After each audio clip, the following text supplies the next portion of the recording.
соҳаи сайёҳӣ аз ҷумла сайёҳати экологӣ дар ҳудуди вилояти мухтори кӯҳистони Бадахшон рӯ ба тараққӣ неҳода, сол аз сол теъдоди ҷаҳонгардоне ки иштиёқи тамошои манзараҳои зебо ва фарҳанги ғании тоҷикони кӯҳистони Бадахшон доранд, зиёд гардид. азбаски дар ҳудуди Бадахшон сайёҳати экологӣ нисбати дигар самтҳои туризм бартарият дорад, лозим меояд ки ба ин намуди сайёҳат диққати бештар равона гардад.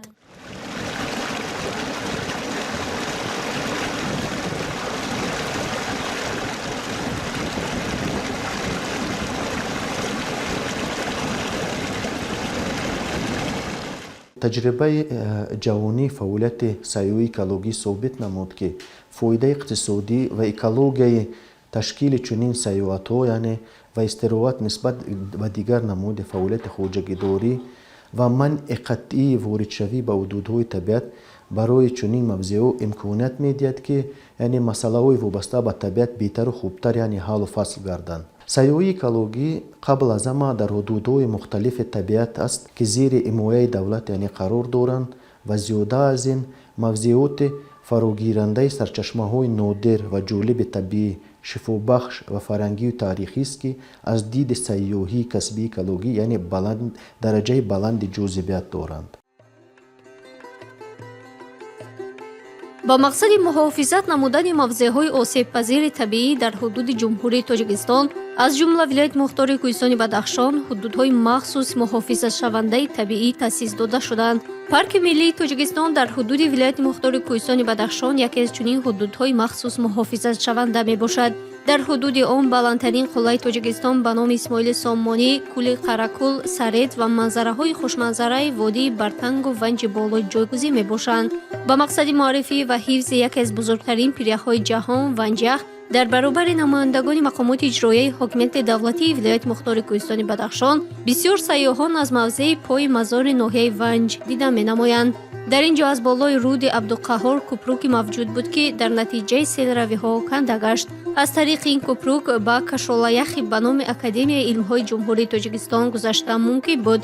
ин кашолаях дар натиҷаи заминҷунбии соли 1911 аз пиряхи Ванҷах канда гашта ба сӯи водӣ равона гардид. айни ҳол пирях чунин намуд дошта на танҳо тамошобоб аст, балки барои омӯзиши илмӣ низ аҳамияти муҳим дорад. яъне хусусияти асосии сайёҳии экологӣ аз дигар намуди соҳаҳои сайёҳӣ яъне фарқ мекунад ва пеш аз ҳама дар муносибати эҳтиёткорона ба табиат, яъне ҳифзи объектҳои фарҳангӣ, масъулияти иҷтимоӣ, нигаҳдории рушди устувори мавзеъҳои сайёҳӣ ва дар навбати аввал марзи ҳудудҳои махсуси ҳифзшавандаи табиӣ ифода меёбад. яъне имрӯз асоси сайёҳии кишварро маҳз ҳамин намуди сайёҳӣ ташкил намуда, шумораи рӯзафзуни сайёҳон далели он аст, ки яъне дар ояндаи наздик мафҳуми асосии соҳаи сайёҳии мамлакатро ифода мекунад. яъне маҳз таваҷҷӯҳи бевоситаи ҳукумати ҷумҳурии Тоҷикистон боис гардид, ки сайёҳии экологӣ яъне дар кишвар на танҳо рушд ёбад, яъне балки бо дигар самтҳо яъне пайвандӣ ёфта хусусиятҳои байналмилалии худро дар арсаи ҷаҳон яъне пайдо кунанд. қабл аз ҳама ин намуди сайёҳӣ бо заминаҳои меъёрии ҳуқуқӣ яъне мустаҳкам гардида, сайёҳии экологӣ расман яъне яке аз шаклҳои афзалиятноки сайёҳии байналмилалӣ дар мамлакат ва муҳимтарин омили рушди устувори соҳа маънӣ дод яъне шудааст. мамнуъгоҳи давлатии ҳудуди махсус муҳофизатшавандаи Зоркул аз ҷумлаи чунин маконҳое мебошад, ки мутобиқи қонунҳои амалкунандаи Ҷумҳурии Тоҷикистон зери ҳимоя қарор гирифта шудааст. дар минтақа намудҳои хоҷагидорӣ, кандани растаниҳои нодир, шикори ҳайвоноти ваҳшӣ ва паррандагон манъ мебошад. Зоркул аз ҷиҳати ҷойгузинии ҷуғрофии худ басе нодир буда, сарҳади давлатии Ҷумҳурии Тоҷикистон ва Афғонистон аз байни оби кӯл мегузарад.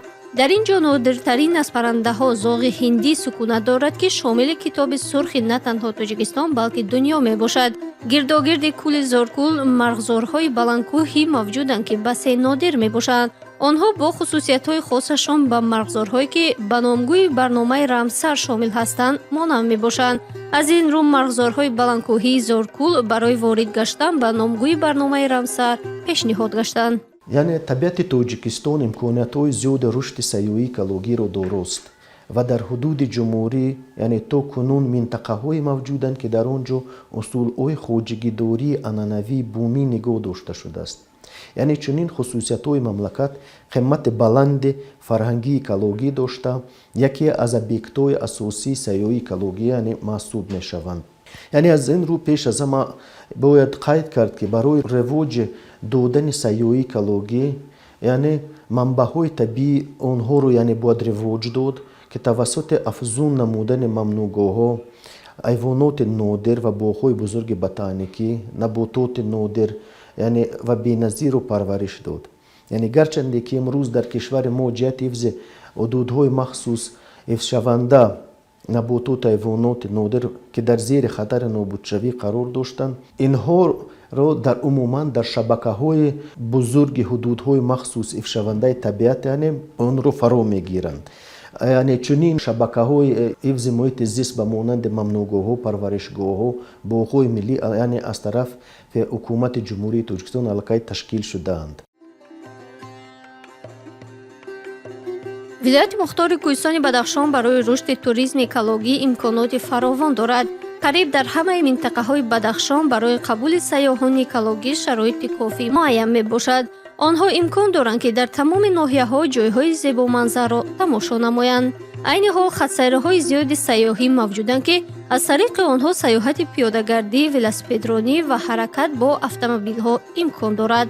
راه سیاحان می‌توانند در برابر تماشای منظره‌ها با طرز خواجگی‌داری ساکنان تاجیکان کوهستان بدخشان شناس گردند. یعنی محدودیت‌های جدی برای رشد توریسم کشور این اساسیت بلند اکوسیستم‌های منطقه‌های کوهستان مملکت که با تاثیرات آنتروپوژنی نازکی آنها مخصوصاً در نوع‌های موجودیت طبیعت یابویی یا اینکه شکل‌های خواجگی‌داری ناتورالی میباشند. با همه این نگاه نکرده خلاصه متخصصان یعنی و کارشناسان وطنی و خارجی اوید به مسئله ها چنین است: رشد سیاحی اکولوژی در تاجیکستان نه اینکه امکان پذیر بلکه یعنی ضرور است.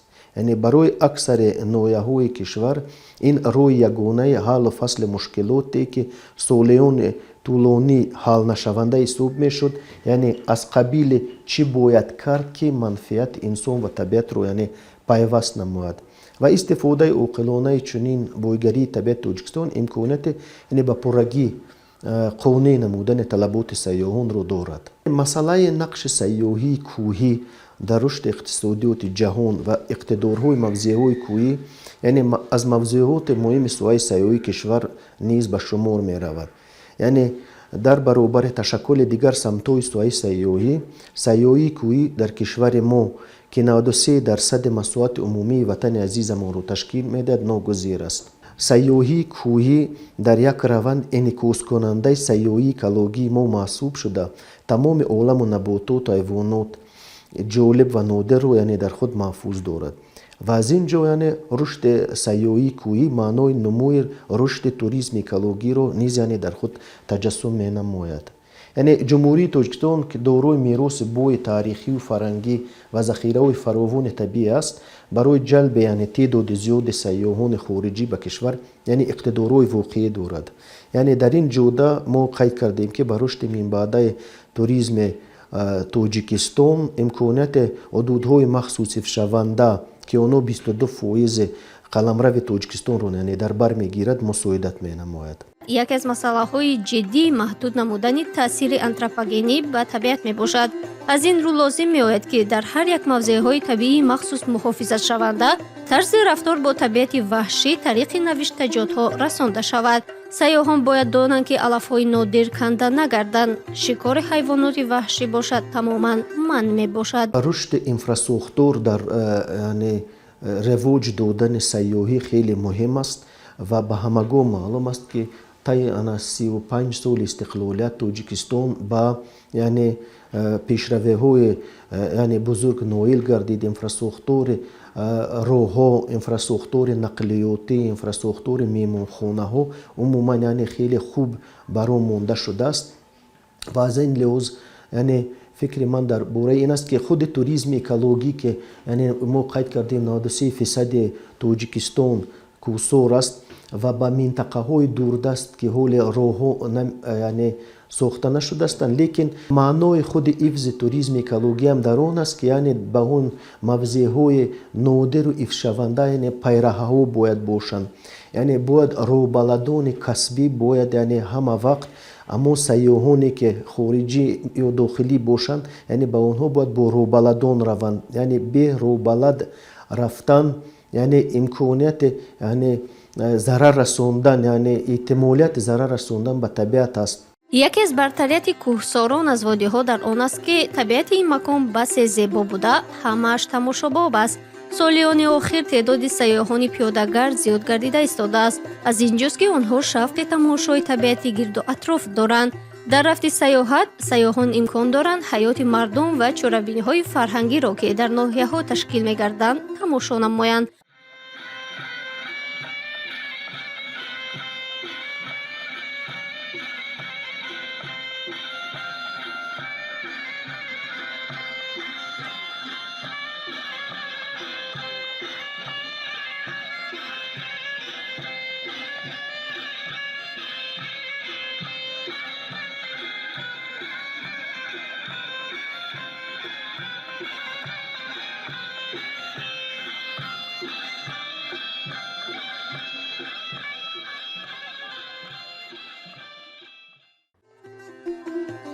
усули хоҷагидорӣ, боғдорӣ, кишоварзӣ ва дигар намудҳои хоҷагидорӣ метавонанд манбаи ҷалби сайёҳони экологӣ гарданд.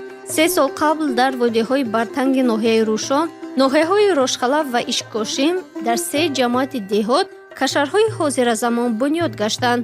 дар онҳо барои чӯпонон шароити хуби маишӣ фароҳам оварда шуд, то ҷаҳонгардоне ки аз ин макон дида менамоянд бо усули хоҷагидории онҳо шинос гарданд.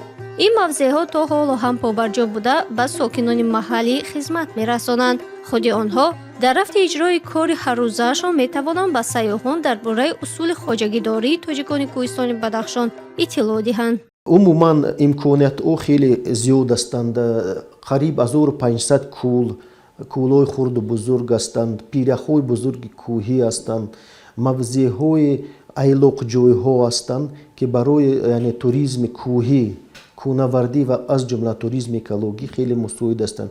ҳамаи он намудҳое ки қайд кардем туризми кӯҳӣ ҳастанд, яъне пиёдагардӣ ҳастанд, рафтинг, яъне онҳо агар хуб яъне ташкил шаванд, онҳоро мо туризми экологӣ гуфта метавонем. яъне мавзеъҳои географӣ ва гуногун захираҳои табиӣ боис шудааст ки Тоҷикистон яъне ба унвони кишвари дорои табиати гуногунранги экологӣ шинохта шудааст. яъне кишварамон дар дунё ба далели даромадзо будан ва густариши туризми экологӣ яъне талош мекунад. чунки Тоҷикистон ки дорои таърихи пурғановат аст, мероси бои фарҳангӣ таърихӣ дорад, яке аз ҷозибаҳои асосии туризми таърихӣ, фарҳангӣ ва экологӣ яъне ҳисоб кардан мумкин аст. яъне таи солҳои истиқлолият дар Тоҷикистон яъне ширкатҳои зиёди сайёҳӣ фаъолият мекунанд. асосан дар шаҳри Хоруғ яъне ассотсиатсияи экофарҳангии сайёҳии Помир яъне фаъолият мекунад ки асосан ба рушду нумуд додани туризми экологӣ ва таърихию фарҳангӣ яъне дар ҳудуди вилоят ва умуман Тоҷикистон машғул ҳастанд ки яъне ҳазорон сайёҳон аз ҳамин мавзеъҳои таърихӣ фарҳангӣ яъне дида мекунанд. яъне ба монанди анамо қалъаҳое ки дар хатсайри Ишкошим ҳастанд ё дар хатсайри ноҳияи Рошқала ҳастанд. муҳимтарин макони тамошо ва муаррифии гузаштаи дури кӯҳистониён ин мавҷудияти қалъаҳои қадима мебошад ки бунёдашон ба асрҳои пеш аз милод рост меояд.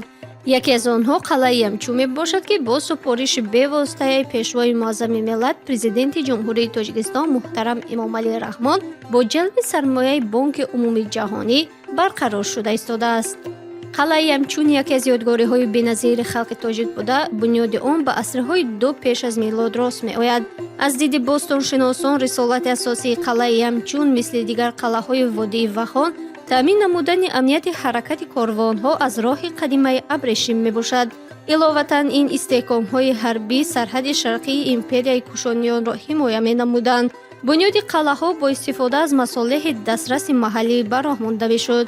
қалаи Ямчун истисно нест. он аз 3 майдон иборат буда, қисмати асосии он дар баландии зиёда аз 300 метр аз сатҳи водии Вахон ҷойгузин аст. ҳар яке аз ин майдонҳо бо деворҳои ғафсияшон то 1.5 метр иҳота гашта, дорои зиёда аз 40 манораҳо ки бо сурохиҳои тирандозӣ муҷаҳҳазанд, ҳимояи қалъанишинонро аз душманони эҳтимолӣ таъмин менамуданд. қисмати марказии қалъа нисбатан боқӣ монда, деворҳои ҳимоявӣ ва манораҳои муҳофизатӣ дар гирди он ҷо дода шуданд. қисмати марказӣ ба шакли секунҷа буда, дарозии он аз шарқ ба ғарб 75 метрро ташкил медиҳад. дарозии умумии майдони якум бошад 775 метр. бо истифода аз чунин ҷойгузинӣ ва мавҷудияти ду рудди кӯҳи Вичкут ва Ямчун ки аз ду тарафи қалъа ҷорӣ буданд, он дастнорас ба ҳисоб мерафт ва амнияти корвонҳоро таъмин менамуд. дар солҳои 70-уми асри гузашта аз тарафи бостоншиносони тоҷик ҳифзи ёдгориҳои тарихии водии Вахон бахусус қалъаи Ямчун ба миён гузошта шуд, вале ин ният фақат баъди соҳибистиқлолии Тоҷикистон амалӣ гашт. бо ибтикори асосгузори сулҳу ваҳдати миллии пешвои миллат президенти ҷумҳурии Тоҷикистон муҳтарам Эмомалӣ Раҳмон ташкилоти умумии ҷаҳонии ЮНЕСКО таҷдиди қалъаи Ямчунро тасдиқ намуд. муассисаи давлатии маркази татбиқи лоиҳаи дастрасӣ ба маблағгузории сабз ва маблағҳои рушди деҳоти Вазорати молияи ҷумҳурии Тоҷикистон ва лоиҳаи рушди деҳоти Бонки умумии ҷаҳонӣ дар вилоятҳои Хатлон ва Бадахшон иҷрои 150 лоиҳаро пешбинӣ намуд. яке аз ин лоиҳаҳо таҷдиди қалъаи Ямчун мебошад. бо ҷалби наздики $50 миллион амрикоӣ аз навсозии қалъа ба роҳ монда шуд. айни ҳол бештари корҳои асосӣ анҷом ёфтанд. деворҳо ва манораҳои қалъа ки рӯ ба нестӣ оварда буданд барқарор гаштанд. намуди пешинаи қалъа ки то милод шакл дошт бо каме дигаргунӣ барқарор гашт. баъди сохтмони пайроҳаҳои гашту гузор сайёҳон метавонанд ин ёдгории тарихиро тамошо намоянд. ба рафти корҳои барқарорсозӣ нигоҳ накарда, сайёҳони хориҷӣ ва дохилӣ аз ин ёдгории беназири таърихи халқи тоҷик дида намуда истоданд.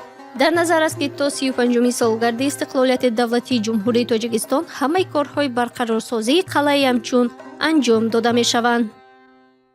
дар ҷумҳурии Тоҷикистон дар соли 2018 аз тарафи ҳукумати ҷумҳурии Тоҷикистон бевосита аз тарафи пешвои миллат, яъне соли 2018 соли рушди сайёҳӣ ва ҳунарҳои мардумӣ эълон гардид ва солҳои 2019-21 солҳои рушди деҳот, сайёҳӣ ва ҳунарҳои мардумӣ эълон гардиданд ки дар шуъури аҳолӣ, яъне оид ба рушд додани ҳунарҳои мардумӣ тавассути ин, яъне рушд додани сайёҳӣ низ яъне пайдо шуда буд ки ин заминаи хеле мусоид барои соҳа мебошад. муҳимтарин аз ҳама барои шиносоӣ намудани яъне табиати беҳамтои Тоҷикистон, яъне ин ташвиқоту тарғиботи табиати он дар шабакаҳои мисол иҷтимоӣ, воситаҳои ахбори омма мебошад.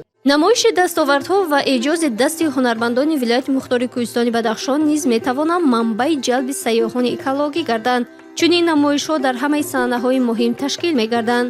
дар баъзе мавзеъҳо ризокорон ба мақсади ҷалби таваҷҷӯҳи сайёҳони ватаниву хориҷӣ ва муаррифӣ намудани масолеҳи хеш чунин намоишҳоро ташкил медиҳанд. бо истифода аз чунин имконот онҳо дар баробари муаррифӣ метавонанд маҳсулоти истеҳсоли худиро савдо намоянд.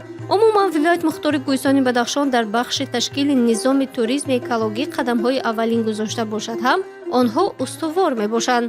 Бадахшон дорои захира ва нерӯи бузурги сайёҳӣ буда метавонад дар оянда қисми ҷудонашавандаи раванди ҷаҳонии сайёҳӣ гардад.